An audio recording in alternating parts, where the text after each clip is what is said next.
Itinuturo sa atin sa linggong ito ng karaniwang panahon ang dalawang bagay. Una, ang batayan ng ating pananampalataya.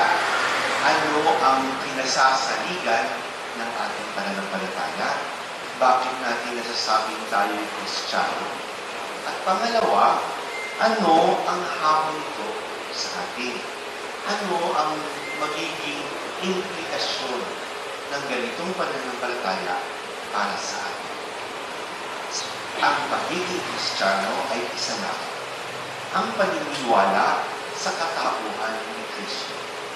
Na si Kristo ay dumating sa mundo, nagpakilala, nagpahayag ng kalooban ng Diyos, namatay upang tayo ay tubusin, ibig sabihin, bayaran ang ating mga pagkakaputang sa Diyos. At pagkatapos ng mabayaran ito, siya'y namuhay na magpuli. Ito yung ugat ng pagiging Kristiyano. Ito yung bukod. Pag nagkulang dito, hindi ka Kristiyano. Kaya ang mga taong naniniwala na may Jesus, pero hindi siya kinikilala ng Kristo o hindi siya kinikilala ng Diyos, hindi Kristiyano. The very person of Christ is the very reason for Christianity.